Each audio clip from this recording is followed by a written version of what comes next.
Hey, I'm Casey. I'm going to show you how to take apart a Sankey keg today. We're going to remove the valve, and then that way you can clean the inside, clean the valve, and replace the valve with your beer inside of it, or whatever you choose to put inside of it, cleaners or chemicals or anything if you want to clean your draft system. Anyways, let's start with a little bit of information here. Over here I have a valve that's already been removed. Forgive me for the video quality, I'm not a professional. So here's a valve that's been removed. That's all the inside is. This is the retaining clip, the ring that holds the valve inside of the keg. These are all the tools I use, a couple pairs of pliers and a couple little screwdrivers. So now let's look at the keg itself. The keg itself is the ones I have access to. They're 5-gallon Cornelius kegs that have been converted into a Sankey keg. And as you can see, there's the valve right in the middle there. Exact same as that one. O-ring to seal it. And the clip, which you may not be able to see, is right inside of there, holding the valve in place. And now kegs are under pressure, so the first thing you want to do is relieve the pressure. And usually, you'll need a tap for this, or tapper, or whatever you want to call it. They're actually called keg couplers. But to do that, you just go ahead and hook the keg coupler in like you're going to be tapping the keg. And however, the contents are still pressurized. So when you go ahead and start to tap that, air is going to come out of it. And if there's anything left in the bottom of the keg, beer or whatnot, that will come out too. So just be cautious and slow doing it.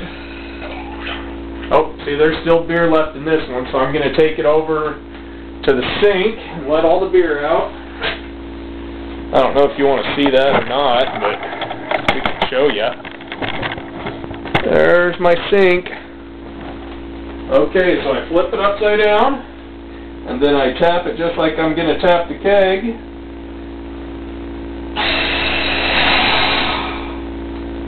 And all the air in the last little bit of beer comes out. And now the keg is now depressurized, so there's no pressure left in our keg.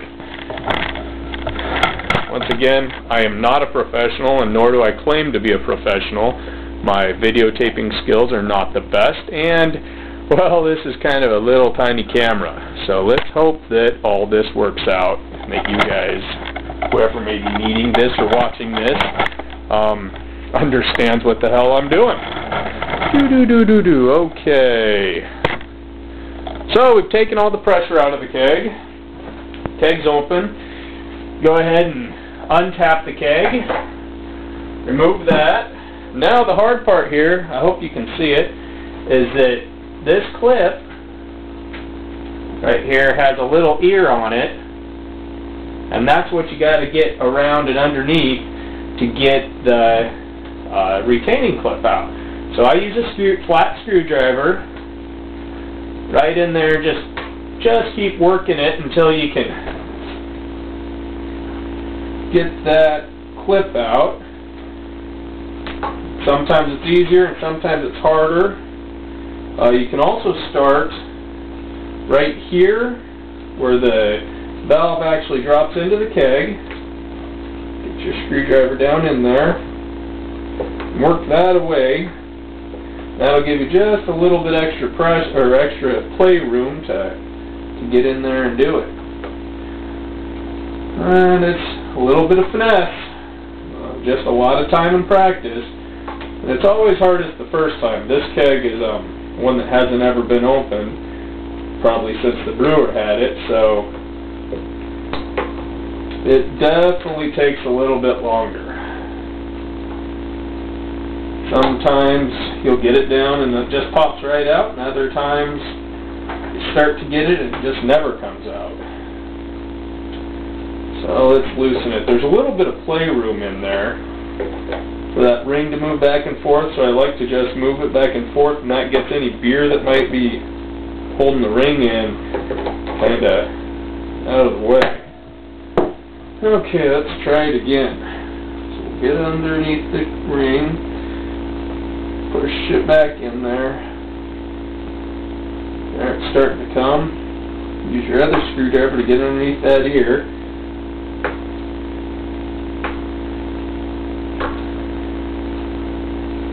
There, it's coming. Oh, I don't know if you can see that or not. Take the other screwdriver and I get under the ear. So now, I hope that's in the camera, I'm under the ear and I take my needle nose pliers, grab a hold of that. There's a lot of beer on this one. Ooh, I almost lost it. So because I had there was a lot of overflow, that makes that ring really sticky and really in there. Once you get it, you can twist it. Can't get a hold with the pliers, and then you get your other screwdriver in so that it doesn't pop out. And there you have it. The ring's up. Usually get it started, then I go ahead and use the needle nose pliers and push down on the ball again, just to make sure that all the pressure is out of it before we take the valve out. Then you just work your way around till you get the entire ring out. Now the ring's out, and this valve, just kind of work it until the ears, this one only has one ear, till the ears, these two ears right here, come out of those holes. And there you have the valve exposed. Take the valve over, rinse it out in the sink. The quicker you rinse everything and clean everything, the better. Because beer's sticky, and when it dries on there, it'll be harder to clean. Now, you have an open keg, just like that. Now, as with any brewing or anything, if you've been brewing enough that you want to start kegging, you've at least done 1 or 2 brews, and you know that one of the most important things is sanitizing it. So you want to clean the keg with a detergent, use your, look in there with a flashlight or something, make sure there's nothing on the sides. If there is, you're going to have to use your carboy cleaning brush to wash it out, or go buy a brush somewhere else, toilet bowl brush or whatever, anything will work. And then sanitize it. You want to fill it with sanitizer and follow the directions on the sanitization, on the type of sanitizer you use. I like Star San because you don't have to rinse it and it doesn't turn your stuff yellow. But anyways, the next hardest part is this has to be sanitized also. There are several ways to do that. You can boil it. Just put the whole thing in a pot of water and boil it for a few minutes. If you do boil it, you'll probably want to take this O-ring off and soak it in a separate sanitizer. You want to be sure to push the ball down and run liquid and fluids and sanitizers through all that so that you get it all around on the inside of this valve. You can take these apart. I never have. You never need to. They don't break. If you have a broken one, then you can definitely take them apart. But anyways, that's taking it apart, and in another video I'll show you how to put it back together, and then maybe we'll get on to carbonizing it, forced carbonization. So thank you, and bye-bye.